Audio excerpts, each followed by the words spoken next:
Continuing education knows that at the end, students want to graduate, and we can help them do that because we take the time to really listen to their needs, and we understand all the different options that are available across the campus for them. We don't take a cookie cutter approach. We realize each student comes with their own story. So whether it's a part-time student looking to complete a degree program or someone just looking for online courses, we're there to connect them to the resources of the university.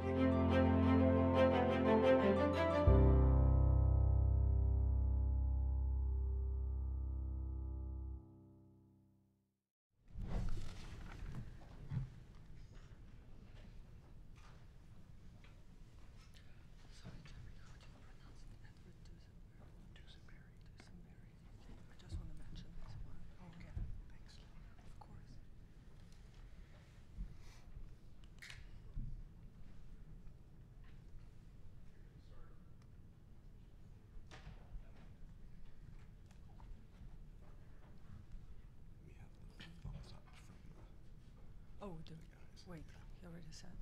Okay. Hello, everyone. Good morning. My name is Darya Warner, and I will be a moderator for this panel today. I'm an artist and an educator working in sustainable art practices, and super honored to moderate this panel of this vivid educators, artists, composers as well. So today is Thursday, April 13th, 2023, and it is 9:30 a.m. And this panel is titled Inspired by a Changing Planet, Creating and Curating Art. So before we started, I would like to acknowledge that Boulder is on the ancestral homelands and unceded territory of indigenous peoples who have traversed, lived, and stewarded lands in the Boulder Valley since their time immemorial. Those indigenous nations include the Apache, Arapaho, Cheyenne, Comanche, Pony, Shoshone, Sioux, and Ute. And one of other things I'd like to mention before we start the panel is that we want to make sure so everybody get a chance to ask the questions. And so this is how we handle the Q&A. We will reserve the time at the end of the discussion for the Q&A. We are using a note card system to receive questions from the audience. At any time in the session, simply raise your hand to request a note card and pencil from one of our producers. You must write legibly, please, so we'll be able to read your questions and dedicate enough time for it. If you are a student, please note this is your question. Note this in your question on the card.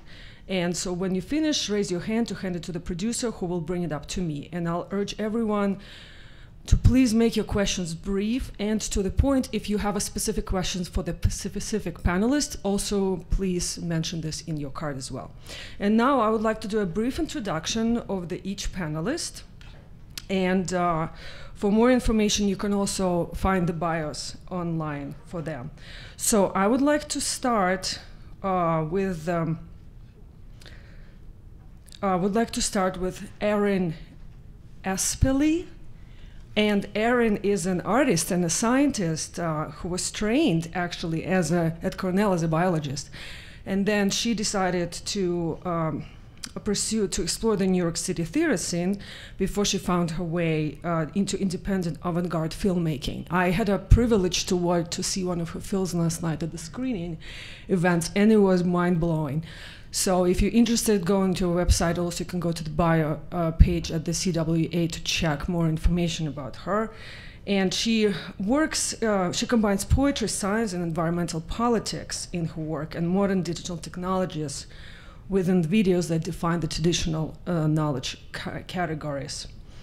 So our next speaker is Millie Chen. And Millie, I love this introduction that want to use her own words that I found on her website in her statement, that she has a commitment to social justice.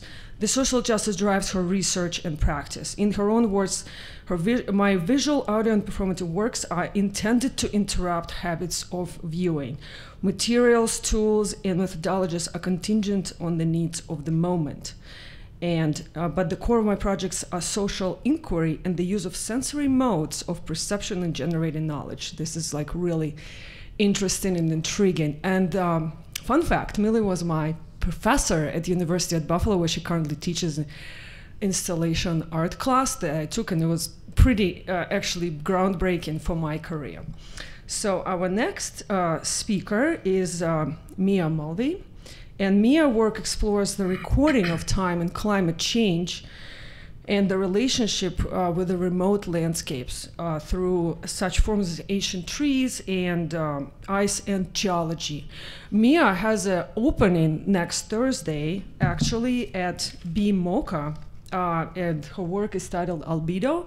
So if you have time to check it out, BMoCA is a Boulder Museum Contemporary Art on Thursday from 5 to 8. She's also going to the Arctic Circle next year on a 2-week expedition, which is really cool. I have people who went there, and that was really exciting.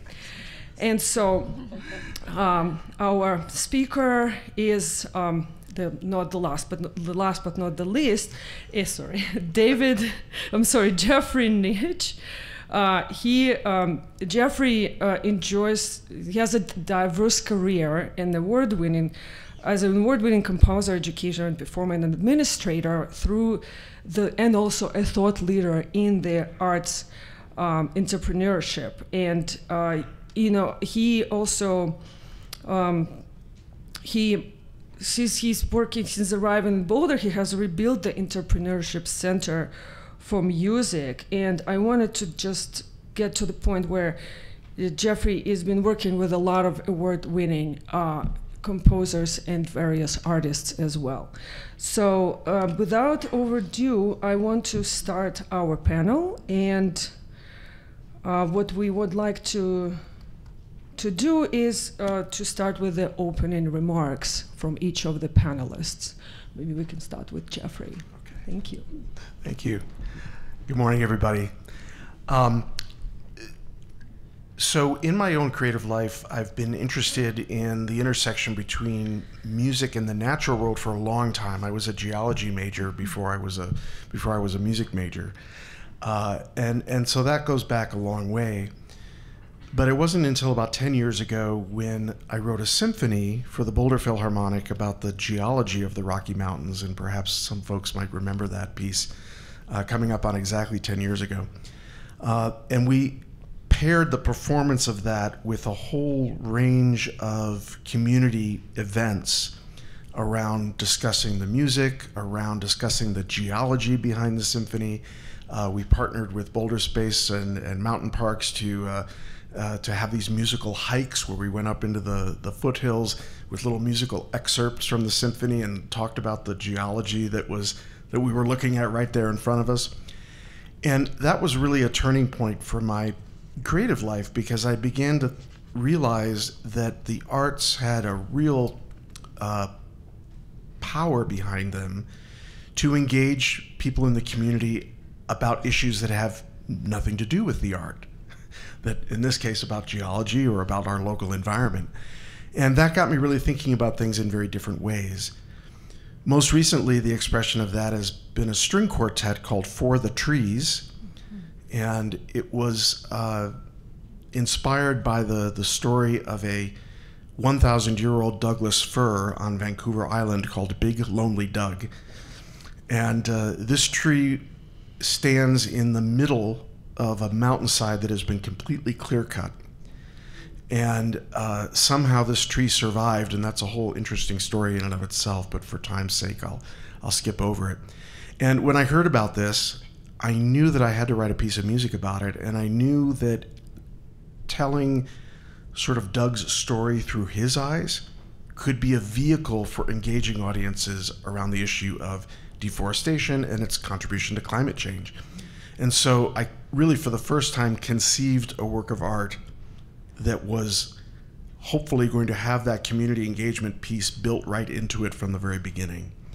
And we just returned last week from a tour of Colorado high schools where we took this piece around and talked with students about deforestation and climate change as part of the performing of this piece. And it was a lot of fun and a great success, and I think really made an impact. So that says a little bit something about my creative life right now, and I think I will pass it along then. Thank you, Jeffrey. Thank you, Darya. Thank you, Jeff. Welcome, everyone. It's so nice to be here this morning. Again, my name is Erin Espelie, and I'm going to talk mostly about my filmmaking practice. I have a couple of different prongs to what I work on, from writing to curating and editing, but filmmaking is something that, in particular, climate change has affected the most, and so today I'll talk a bit about that. So my filmmaking practice started in more traditional documentaries and started to evolve and became more experimental as I learned more about the format, and as I was thinking too about the way that our planet was changing and the stories I felt like that needed to be told. And as we consider how people get their information these days, I'm always struck by how few forms people are exposed to. And so it's something that in my practice I really think a lot about.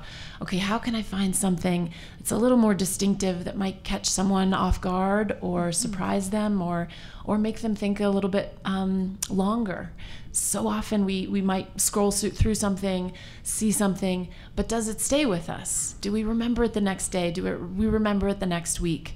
And so what actually stays with people the most? And for me, that's often the most mysterious things.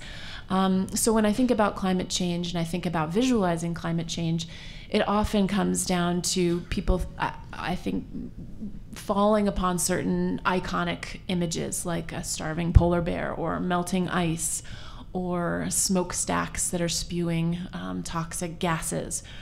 Right? We know those things. We have those things. We're inundated with those images, and they can be overwhelming and somewhat stultifying because there's maybe a feeling of what can I do, a feeling of immobility and inaction. And so that's not something that I'm interested in pursuing in my art. I feel like one of the jobs of an artist and also of a scientist is to ask questions and to experiment and to try new things. So I'll give you an example of one of my current pieces that's in an exhibit at the Denver Museum of Nature and Science is a collaboration that I've been working on for the last couple of years with Dr. Jeff Cameron, who's in the biochemistry department here at the University of Colorado Boulder, and he studies cyanobacteria. And when I learned about cyanobacteria and what he was thinking about in terms of his lab, I became really excited because cyanobacteria, in my mind, are some of the perfect model organisms for our contemporary climate crises.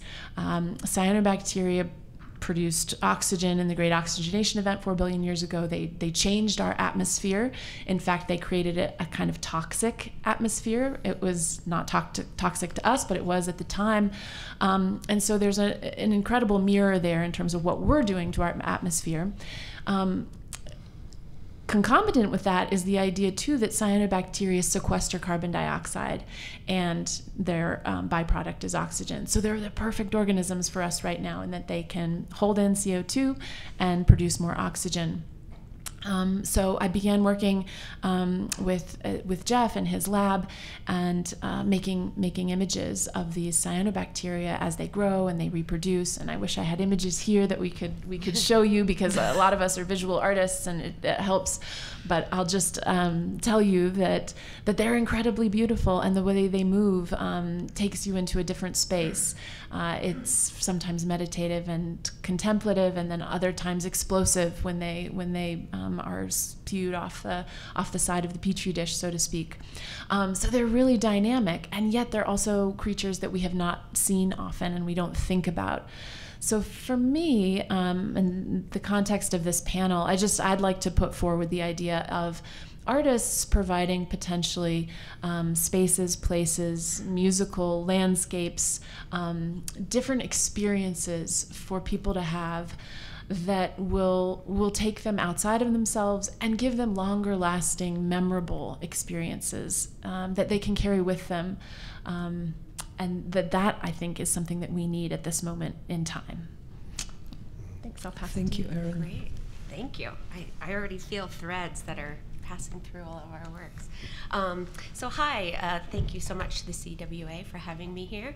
My name is Mulvey. I'm a visual artist. I'm mostly known as a ceramic sculptor, but I work with lots of different materials, and materials are really important to me in their connection to the landscape. So I work with clay, I've been casting salts, working with paper and fiber materials, all kinds of different things. So my work is mostly tied to the recording of time. So I've been, over the past several years, working with exploring ancient trees, ice, geology, as Darya mentioned. And so I've been fortunate enough to kind of travel around looking for locations where, you know, trees are 8,000 years old, 9,000 years old, 3,000. So it's kind of a personal quest. I'm very interested in the idea of wonder, so my curiosity leads me, and wonder is not kind of a static emotion, but really an active space that's on your way to finding out. So I'm constantly learning and investigating, speaking with scientists. I am not a scientist myself.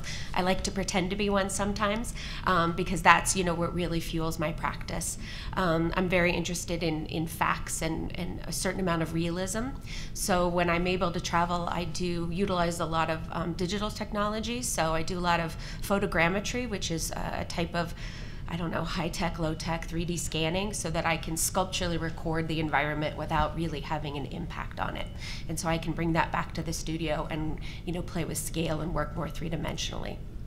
So some recent projects at the Arvada Center recently with Erin, there was an exhibit, Art and Science, and so I did a body of work around dendrochronology. And so last spring I was able to travel to the University of Arizona and kind of learn more from the scientists and researchers there, digging deeper into dendrochronology. At first it was more, you know, just this emotional response to trees and the age, and now I'm getting more into the science and recording of climate change on much larger time scales than, you know, my human one. And I'm interested in looking at that relationship between my little slice on the planet in the universe and kind of a much bigger system that's happening.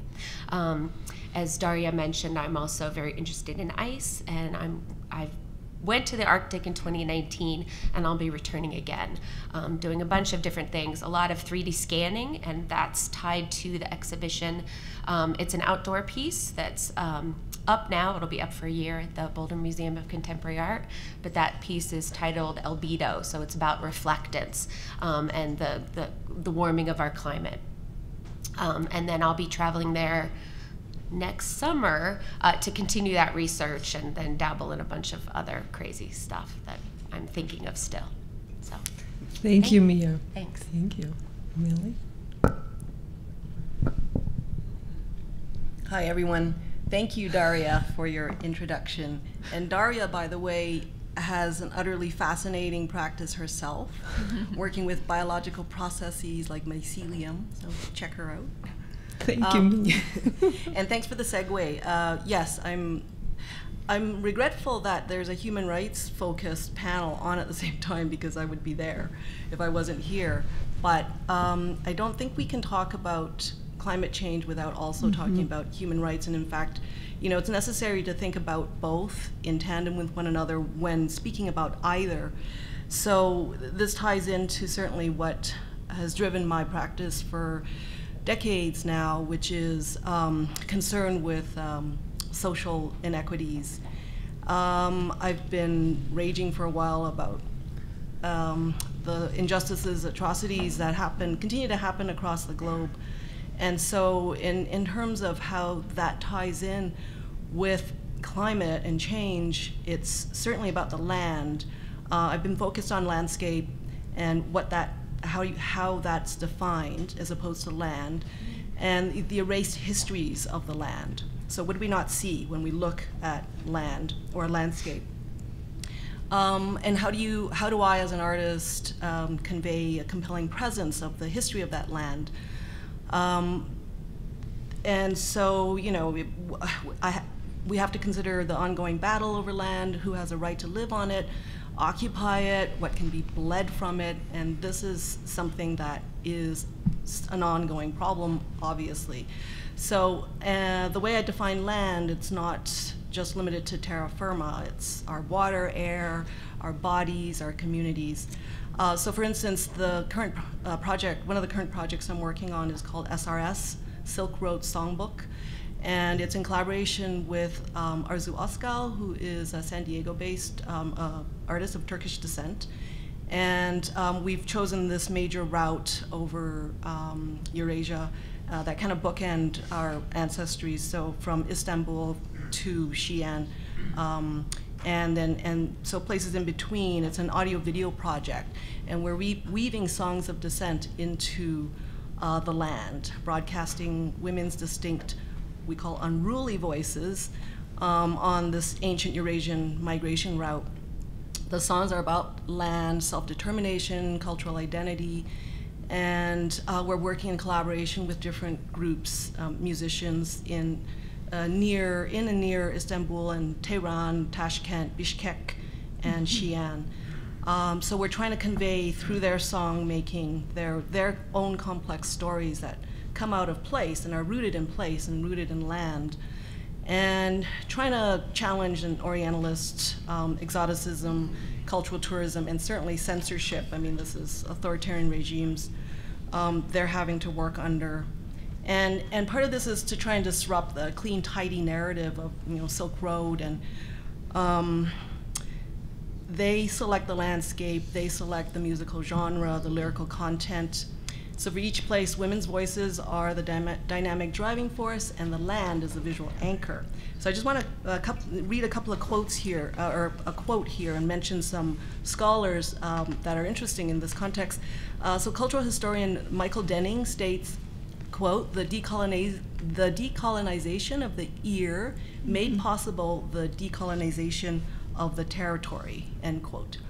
So SRS is informed by also historians of the Silk Road, for instance, Valerie Hansen and Peter Frankopan, and it was stunning for me to learn that the Silk Road is not built by these large caravans that travel through with multiple camels. It was actually formed in a very humble way by migrants and refugees. And so if you think about what we're dealing with now, and in terms of the mass migration, the growing migration, increasing migration of peoples across the globe, what's changed? Not much, So priding ourselves on progress, and meanwhile the growth of the intensification of authoritarian and expansion of authoritarian regimes, intolerance, hatred, war. These are what we're dealing with now. So certainly this is vital to keep in the conversation whenever talking about climate change. So, thank you. Oh, sorry. I should have read that earlier.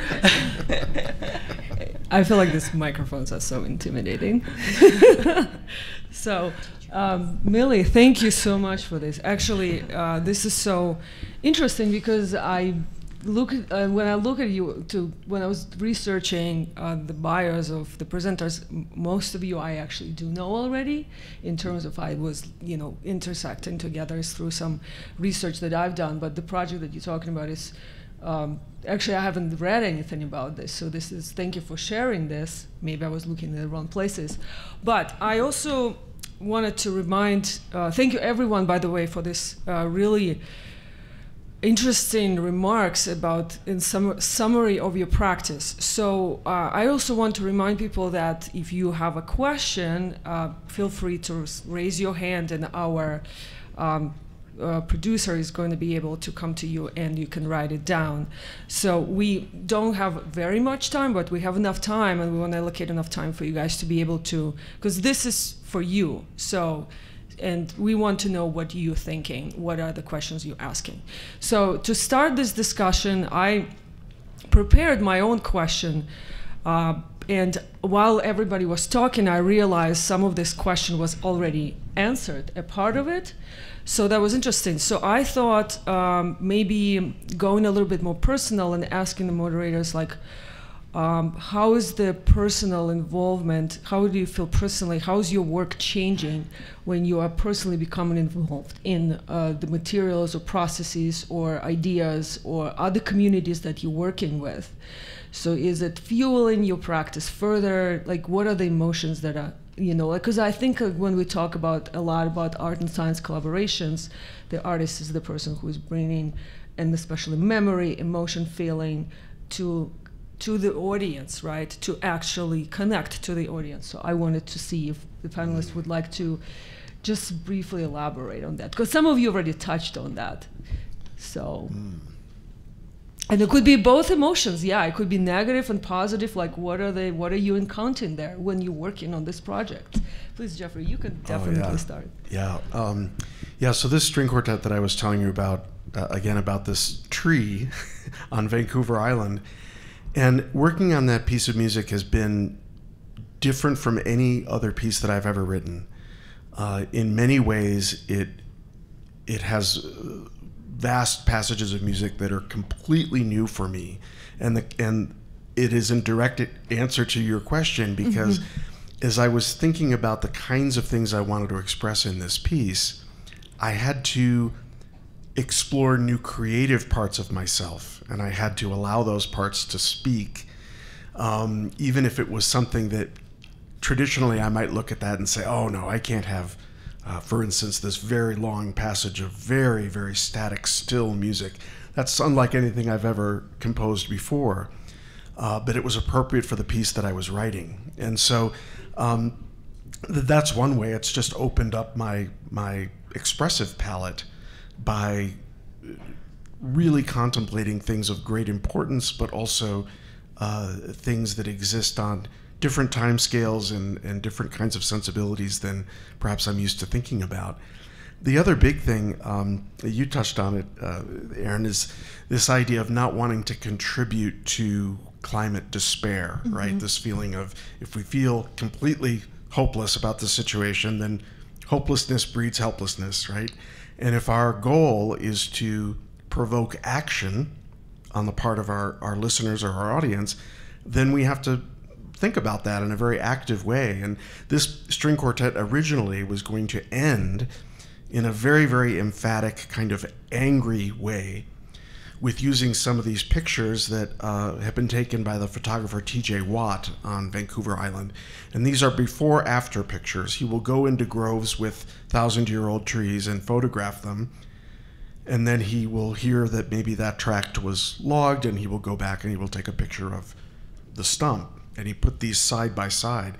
These are very arresting, disturbing images. And originally that was the way it was going to end, because I was so angry and I wanted to make this visceral kind of, sort of fist pounding kind of response to the situation. And then I realized that that was not the way the piece should end, that would not help anything. It would just contribute to more frustration. And I thought, you know what, I have to figure out some way to get from that place to a place of healing and hopefully empowerment. And I think those things are things that the arts can do uniquely well. And so that was another thing that I think I'm still processing in my own work, about what do I want to leave the audience with? And I want to hopefully leave them with a sense of possibility and empowerment. Thank you so much for this response, Erin. I'll just chime in very briefly here to say that I really believe that we shouldn't perpetuate any stereotypes of divisions of feeling between scientists and art. I mean, every scientist I have worked with is deeply concerned, so knowledgeable and deeply concerned about what's happening to the environment, and they feel it deeply and they express it to me very deeply. And so Yeah, I think we all are in this, and we all have different strengths in terms of expression and communication and what we know. And I just take a great pleasure in being able to work with, collaborate with scientists, and find them highly expressive as well. And yeah, I wanted to kind of say that I think that we all have ways of being quite creative, and that's been a great pleasure for me.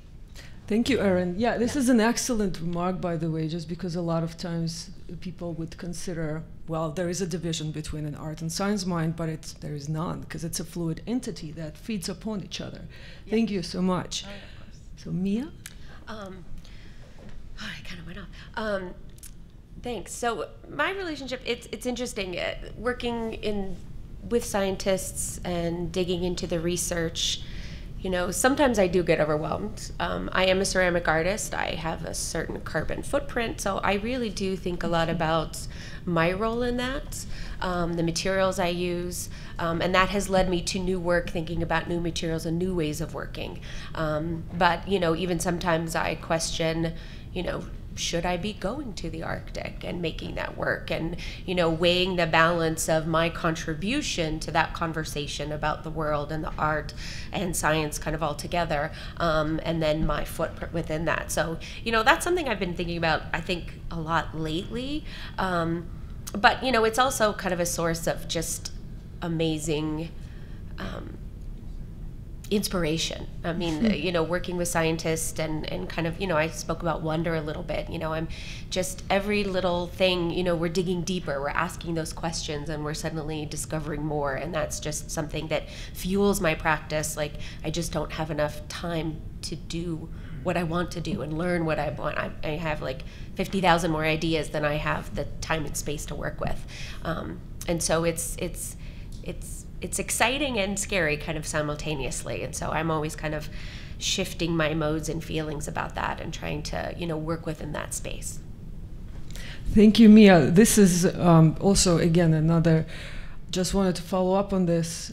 Some people, we don't, it's a good practice to actually question how the work is delivered, how it is a process, and I love the fact that you touched upon that as a part of this ongoing battle that I experience all the time. And I'm sure a lot of, especially the artists who work in the intersection of art, science, and climate change, I think it's like important for them to be able to analyze their work critically, right, through the prism of carbon footprint, etc. But again, we always have to consider what's going, like, where are we going this, where this is going to, what kind of impact this work is going to make. Thank you so much on that, like, really appreciate it.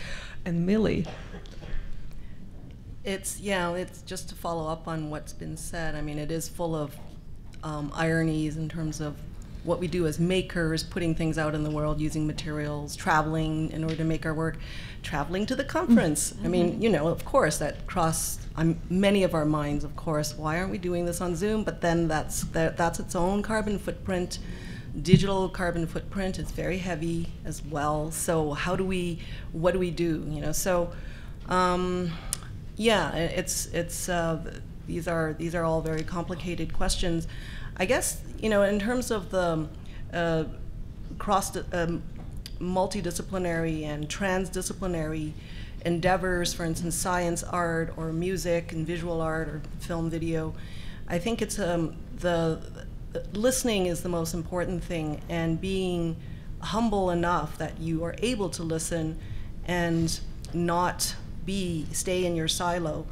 That's a big challenge. And you know, so for instance, this current project, I had certain things, social, political agendas I wanted to tackle, and this just wasn't happening. And so it was our collaborators informing us, you know, just in terms of what they needed to do, and where I thought I was doing this for them, you know, this agenda I had at one point, it just was not going to work out without, you know, endangering a lot of, well, not the project per se, but individuals. And then, anyway, it's always a very nuanced, sensitive, complicated negotiation, no matter what it is you are dealing with and what discipline you're working in and what materials you're working with. Ironically, because of the lockdowns, we did all the productions remote, so we remote directed everything. And it was a happy thing in the end because we weren't there to get in their hair. They just did their own thing. We weren't like these visible like outsiders interrupting and bringing attention to what they were doing. And so there were these aspects of, you know, this virus actually, in that way, it was, as I said, ironically, informing us of all of us, probably making us aware, bringing a certain wisdom, or, you know, just stopping us in our tracks. And, you know, so, okay, so not needing a virus to do that, how do we do that? We need to self-direct as a society and as individuals going forward. Millie, thank you so much. This was such a well-rounded kind of like the collision of all the information we just received from everyone. So this was like a great conclusion. Thank you so much. So I we have questions. Excellent. If you have more, please raise your hand. And I'm keeping an eye on the audience so I can direct note cards towards your way. So the first question is question actually for Jeffrey and Millie. And the question is, how do you incorporate environmental consciousness into music? Great question. So I'm trying to answer this in a way that's not going to be technical in terms of music, but there's a term in classical music called programmatic music. It's music that tells a story of some kind. And then there is this other term called absolute music, which is a terrible term, but it is a term that is not expressly telling a story. My music is somewhere in between those things. And since that symphony that I talked about in my opening remarks, my music has become progressively more programmatic. I am trying to tell some kind of story. And in the case of Big Lonely Doug, the Douglas fir, it really is a story of his life, really, in a way, and using that as a template for larger subjects. How do I do that musically? I cannot do it in a vacuum. I cannot do it with just the notes. If I played this piece of music for you without any title, any context, any visual cues, anything, you might think it was a nice piece, but you wouldn't say, oh, that must be about a tree on Vancouver Island, right? You wouldn't make that connection. So that's where these other elements, and we touched on the getting out of our silos and using other media, that's exactly what's required here. So in this piece, I used images, the before-after images that I was just talking about a minute ago, and also some recordings of oral histories of people sharing their memories of trees from childhood or trees that were important to them or their community. And all of those things are woven into the whole so that I'm giving the audience something to grab onto. That's I think the unique challenge of music, that, you know, in visual art, we can show what it is that we're talking about, right? And in music by itself, we really can't do that. But if we do give the audience some of these cues, then they can interact with the material in a unique way. And so that's what I'm always striving to do for my pieces. And part of the answer is that as a creator, I have to constantly be thinking about how I want my audience to experience the thing that I'm creating. And a lot of artists may have this attitude of, exclusion all of us here, not anybody here, but many artists are sort of like, well, I'm going to create what I want to create, and basically, you know, I don't care what you people react to or what you experience, you know. And And there are composers who still feel that way. I adamantly do not feel that way. I think that is an abdication of my responsibility, which is to use my artistic voice to engage other people. Mm-hmm. And so I'm constantly thinking about, how is the audience going to hear this? How is the audience going to experience this? And what can I do to help them along on this journey? And it almost always involves other media as well. Thank you, Jeffrey, very much. And Millie? It's a good question because there is so much more theorization of the visual. We are an ocular-centric society. I mean, the world is ocular-centric. You know, these things help that. And so to be able to analyze sound or to realize what you're listening to, I mean, sound is really powerful in that way because it can cut through and reach your gut much quicker. But then it's hard to interpret it in that way, and then how do you deliver content? And so, for instance, with this SRS project, we decided that because the landscape, the land is the dominant visual, and so we didn't want to make music videos. So the people, the performers are tiny figures in the midground of this huge land. And we had a mic for each musician, but we also have a mic for the environment. And so the environment gets its own mic. And so this is the sound that ties all the landscapes. There are 5 places we worked with, and this is the sound that ties all of these places together. So you're hearing birds and, on occasion, 4-legged animals, and the wind, and insects, lots of insects.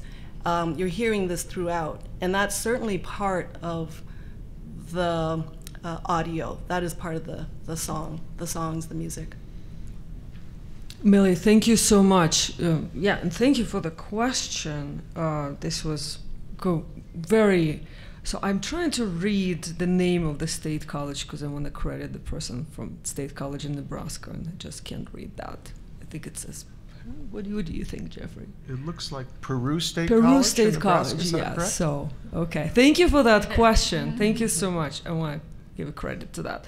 So it's interesting how we actually have this influx of questions that I want to continue with that sort of tie things together. So, and this is the question for all the panelists, but I want to start with Mia and follow up with Erin. So as a student, this is the question. I am concerned about misrepresentation and misinterpretation.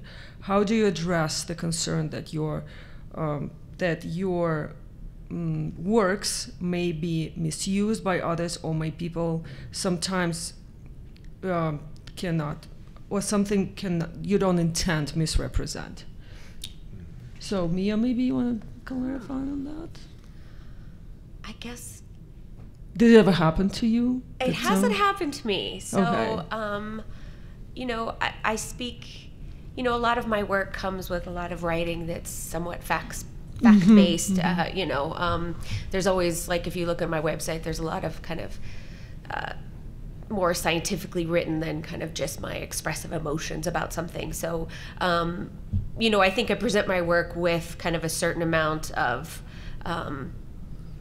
knowledge behind it, I guess. So I don't think that's come up yet.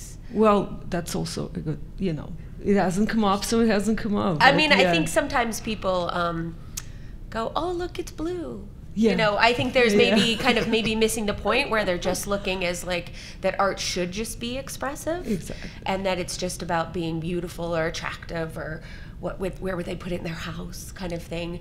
You know, that isn't something I think about with my work. And, you know, I try to always have enough to draw a viewer in, obviously, but then also kind of give something else back in maybe a different way, so. Thank you for that. I mean, again, it's interesting to see how different, you know, how our panelists actually possibly haven't encountered this yet, but if they did, what actually happened? What do you think about this, Erin? Yeah, I also feel that when I put something out in the world, I don't quite know where it will go, or and can't control that, and don't have any thoughts that I would try to. But that's my personal the way that I work. And so I'm trying to also read between the lines of that question a little bit and think about the fears of putting something out into the world, and how there is so much negativity and so many ways that facts can become misrepresented if taken and twisted. And so I guess I just want to fight against that fear and put things out into the world that I believe in and that I have made with care and thought, and trust that the world will also have enough people out there who will take it in trust and confidence and be inspired by it, and try to press down those fears. So I would encourage that person to make work and to put things out there, and not let the fear prevent them from doing that. Thank you for that. Could I just add one thing real quickly? I think one of the hardest things about being an artist, at least for me, I don't know if my colleagues agree, but is that experience of sort of releasing something out there in the world, at which point you no longer have control over how people will react to it or what will happen to it. I've had people come up to me after a performance of any number of pieces and say, well, this is what I felt. Is that the right reaction? You know, and it's not my business to say this is what you must experience from my work. I want everyone to have their own unique experience. When we did the tour of For the Trees in the high schools last week, one of the questions I asked afterwards was, I said, okay, when we got to those before-after pictures of the logging, how many of you felt angry? And about a third of the students raised their hands. I said, how many of you felt sad? And about a third of the students raised their hands. And I said, how many of you felt resolved to do something?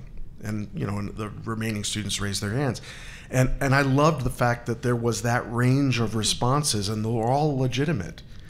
And what each person does with that, of course, is not out of my control, but I've hopefully, you know, sort of lit the fuse on something positive.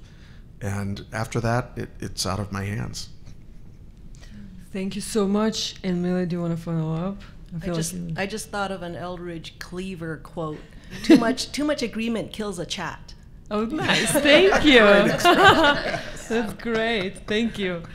So we have, again, so the next question, I'm trying to figure out how to follow this discussion with the questions, you know, to story. And so do you find your work becoming more interdisciplinary to create or affect the viewer or listener? And I think a lot of you already kind of answered that question, but if you want to follow up, maybe something specific, you know, so that would be interesting too. And again, this is for every panelist, and we can go in the same direction. We'll start with Jeffrey, maybe.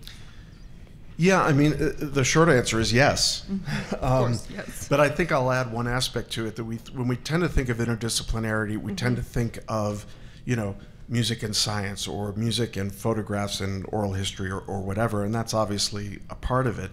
But the other piece that I'd like to bring up here is the way we can partner with other organizations in our community. So that was a big part of this string quartet, was this idea that the conversation with the audience would be guided by local environmental organizations, representatives, activists, people who could first answer questions about deforestation right here in our own backyard, wherever the piece is being played, but also, you know, share resources about what are we doing in this area? How can you be involved? And that partnering with these other organizations also has a very practical impact, which is that it gets more people to come to the show, right? Because they have their mailing lists and they have their networks. And so it becomes a much more integrated community experience. And it's one of the things that I talk with my students about all the time, that partnerships are one of the most important, powerful ways that we can use to get our art out into the world and have an impact. Don't do it in just this own little artistic bubble of a museum or a music performance space. Connect it with these other organizations, and you amplify the impact tremendously. So that's sort of another kind of an interdisciplinary way of looking at it, I guess, in a slightly different sense. But thank you. And Erin or Mia? I feel like your work is already interdisciplinary in its sense, right? So, and so if you want to follow up in a way, maybe there's something recently that became more apparent, like the way the direction it's taking. I guess I view it as kind of community building in a different way. You know, taking risks sometimes. I mean, I'm working on a project that suddenly I'm in it. You know, I really shy away from anything that involves kind of more people, you know, human relationships. I prefer, you know, really remote landscapes that are devoid of people and kind of thinking of our little tiny sliver in this bigger system. But, you know, I'm doing a project now which I'm in it a little bit, not my face but my body, and I'm incorporating sound, and I'm realizing I'm having to kind of reach out, and I'm thinking more about, you know, the land that I'm on in a different way, because I am thinking more about kind of a current level of communication. So it's called the mobility of geology. It's kind of brand new and scary. Well, this is excellent, because we do have a question about the future projects, which I reserved for the end, but we can just totally be spontaneous. Yeah. I do have a follow-up thought on that, which is that I do think that where we are right now in terms of climate, there is a heightening of our awareness of how connected everything is. So, I mean, we've, you know, think back to the 1970s and Lovelock and Lynn Margulis's idea of the Gaia theory and the interconnectedness of the planet. We're all aware of that.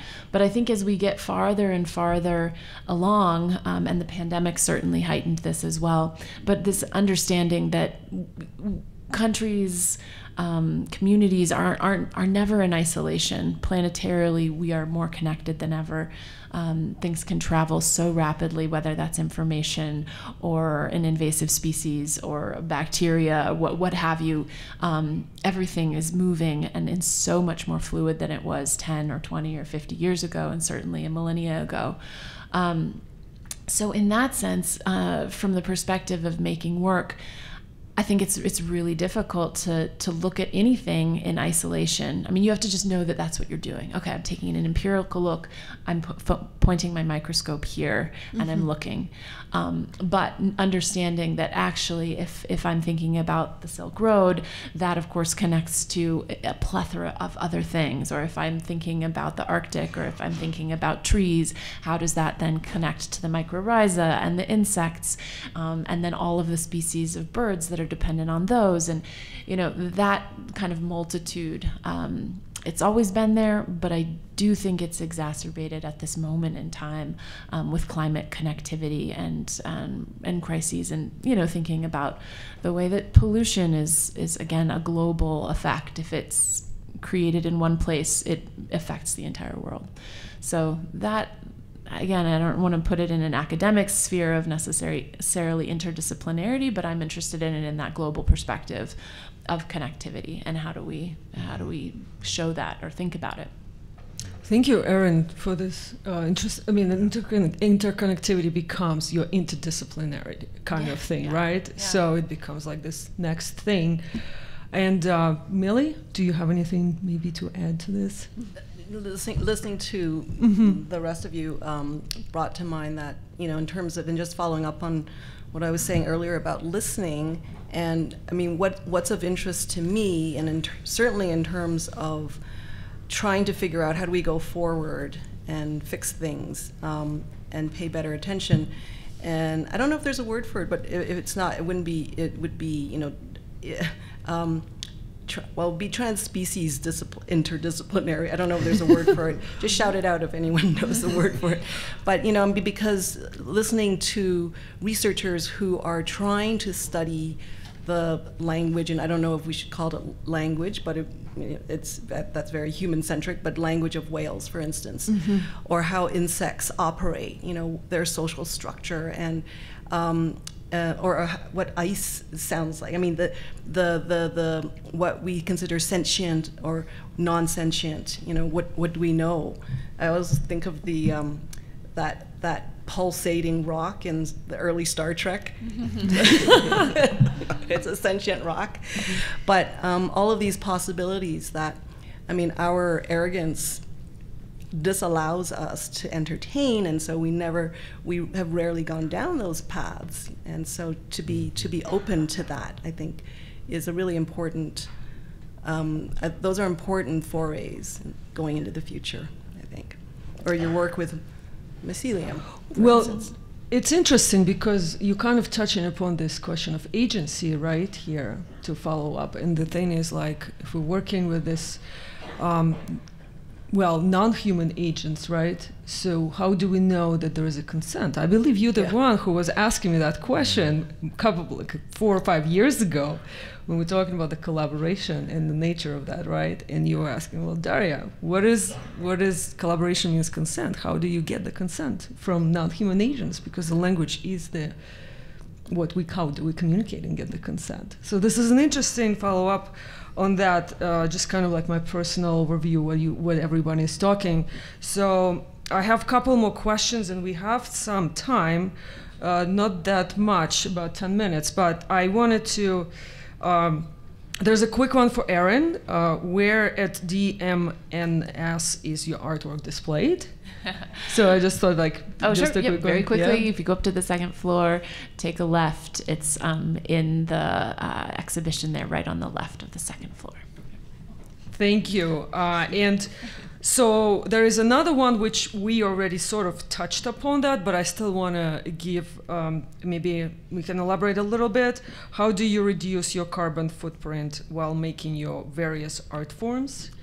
So this also could be going to all the panelists, because a lot of 3 of you guys are working with materials, right? So maybe Erin wanted to? Yeah, I can chime in really quickly with that too. I think about this all the time, and we're all complicit, and we all are drawing upon resources at any given moment. And how do you mitigate that? Certainly, films are particularly pernicious if they have giant crews and if they are parachuting in and traveling the globe with a lot of equipment and a lot of people in tow. So I personally really appreciate using archival footage and found footage and existing work and pulling on that when I can. I feel like that's increasingly important. Everyone has a camera on their phone. I am not a purist and technological elitist. I really think I can work with a lot of different things, and I'm grateful to collaborate with people and share images, and that's what we have in the world. So it's pretty easy to do that. And again, coming back to the idea of arrogance, it can be pretty arrogant if an artist thinks, well, I'm the only one who can do that. And you know what? Actually, if you get a little creative, there's a lot of material out there, and I think you might be able to express yourself without producing as much of a carbon footprint as you might. Thank you, Erin. Mia? Yeah, that's a big one. I know, it's a very pressing one. With my, ceramic materials, they aren't the reason that extraction exists. They are kind of a byproduct of tons of other things, but my materials come from the earth. So I think I try to educate myself a lot, thinking about, where do these things come from? And there's a big movement in the ceramics community to really kind of identify, and some of that is invisible to us. And so really trying to find those lines of where something goes or where it comes from. And then I'm fortunate enough to have a really kind of state-of-the-art kiln that I was able to get. And so although I do sometimes fire with a gas kiln, it's a very fancy special one that but it's very, very efficient. It's very fast, and I've been charting that and comparing that. The EPA has a great site where I can compare kilowatt hours to cubic feet of gas, and I can, so it's not just like, oh, electric's better. Well, electric burns coal a lot of the time. Predominantly, the majority in Colorado is still coal. And so, I can compare, and I can, at least make thoughtful choices. And I try to teach that to my students. That's really an integral part of, the studio classes that I teach, and that knowledge, and hopefully passing that along, that you're just educated and thoughtful. I was just at a talk last night, Calliope Mononoyos, who talks about plastics. And, sometimes it's things you don't even think have this long line, and we just think, oh, Q-tips, whatever, or floss, you know. And, you know, it's figuring out, you know, on the surface something can be a better choice, but educating yourself about, you know, what really is and doing the best we can, really. Yeah. Thank you so much. Excellent. And Millie, want to? A long time ago, and a collaborator, Evelyn von Michalowski, who I worked on a lot on performance-based work. And the reason why we turned to that is because two of us made us braver, but mostly to do performance-based, like public space work, but mostly it was driven by just the not wanting to put more stuff out in the world. Not that I don't still make objects, and, you know, I mean, there's footprint made with producing video, and I mean, even audio, that's remote communications, etc. You can't get away. You really can't get away from it. But that was the impetus, was wanting to stop putting more stuff out in the world. It's an important consideration, you know, I think, as makers, in terms of what kind of materials we use and the processes, and creativity is always going to surface. And I think it's interesting to think about, well, what are ways to do it without using new resources? I think it is a really important consideration. I really appreciate what the Situationists International said in terms of originality, because when I was a student, it was all about, you know, making original work. And now I try to teach students not to sweat it. I mean, in fact, it's very liberating to not think about having to make original work, and that, because it's all out there already. It's circulating. It's all already existing, and it's a matter of you're just kind of reaching like into a fruit tree, and oh, you know, here's this fruit. It's already out there, and then you do something with that. And so it's just a matter of turning your thinking in that way. And certainly, yes, it's climate impact is totally relevant to creativity in that way. Thank you, Millie. And Jeffrey, do you want to follow up real briefly on this? Yeah, just you mentioning creativity. So one of the things that came up for me when I was first doing the first performance of the string quartet was, I want to direct people to resources. I want to direct them to more about Big Lonely Doug's story and so forth, but I'm not going to print a concert program on paper at a concert about not cutting trees down. That doesn't make any sense. So I thought, what the heck am I going to do? And we ended up deciding that we could get some of that paper that's made out of flower seeds. Have you heard of this thing? And I would put a QR code on that, and they had cards that were shaped like little leaves, which was perfect. And so we printed a QR code, we made a dedicated web page, and then everybody got a little seed paper that they could scan the QR code and then plant it in their garden and have wildflowers come up from it. So, you know, I think that's another kind of the way that creativity can sort of turn this problem into an opportunity. Well, this is, yeah, just, you know, speaking to my heart about this. So again, I think the key takeaway from this conversation is awareness and research, and this requires a lot of work, sometimes more than the actual production of the work, you know. So that's like sort of like I feel sometimes about, and I think because we kind of always, we used to so much abundance around us, so we think, okay, we just throw this away and get another thing and another thing and another thing. And I think this is like a good way of examining the practice, with all of you just described in that sense. So we have time, about literally 4 minutes, for the last question that I saved. And a lot of you sort of touched upon this, but this was the question: what does each artist feel as the most pressing environment issue currently, and can they talk a little bit about future projects? So the future project they are considering to express this. So this is kind of like just like a summary of everything. So 1 minute, sorry, for each person. And whoever wants to start. I'm like, well, okay. I mean, Mia, you touched upon the project that you're working on, right? Yeah, I guess the directions I'm going is because I have some upcoming travel, and it's always, I work in big sculptural objects. How can I get there with these objects? How can I work in the way I want to work in the Arctic, and planes, trains, and automobiles to get there? So I'm personally investigating, sound, as Millie kind of talked about, the act of listening and that non-human communication.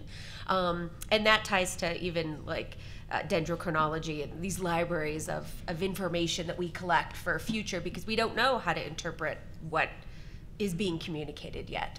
But yeah, sound and even movement, things like that. So kind of new modes, and I don't know, plastic scares me the most, I think. And with these new directions I'm going, I always liked that I don't really use plastic very much, and then these new areas that I'm going into, it's plastic. So it's interesting, but I think that's one of the biggest things that I think about for us and our children. It's everywhere. Thank you. Erin? Sure. Yeah, I guess I would say I did make a film about these incredible mealworms that can biodegrade plastics. Mm-hmm. So, and there are some really hopeful things about like plastic degradation with bacteria and other species. But I think plastics are awful too. I mean, there's like a litany of worries, of course, ahead of us. I think I might choose under pressure here that getting out of fossil fuels seems just immediate. I mean, because of the implications of the ways in which that's affecting so many kind of weather patterns, and then all the people that will be dependent upon that, and the inequitable ways in which people will be affected by these natural disasters that will come out of increasing temperatures and increasing uncertainty of global weather. So I don't have any projects necessarily speaking kind of to that really large picture, because it is so huge. But something that, because I live in Colorado and I'm thinking about the Mountain West all the time, certainly drought and wildfire have played a role in my personal life and my personal art practice. And so I have some pieces I'm working on in the future that relate specifically to the ways in which wildfire affect us. A lot of artists are working in that realm as well. Yeah. Thank you.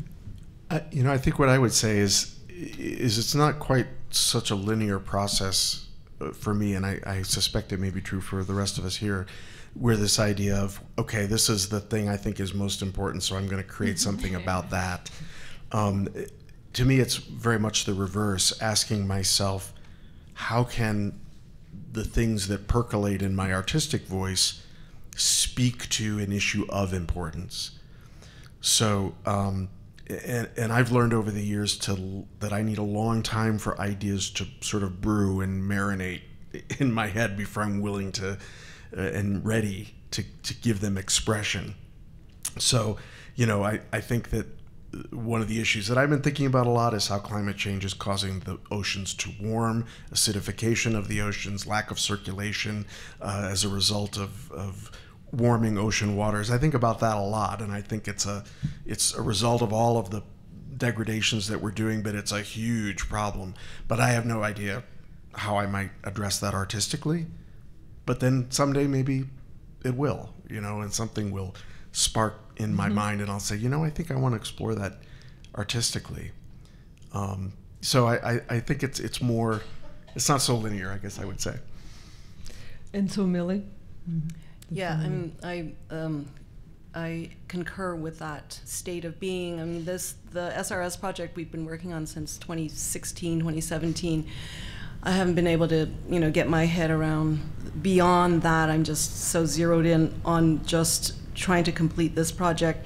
So I don't know. I'll continue to make audio-visual projects because they're of interest to me. But I'm actually dying to work on a set of new drawings, which will be very contemplative, dealing with similar issues, but just very humble, drawing on paper. Really looking forward to it. I can do it on my kitchen table. Well, thank you, everyone, and thank you for your questions and for your participation. This was excellent. We covered all the questions. That's like never happens, you know? So thank you so much.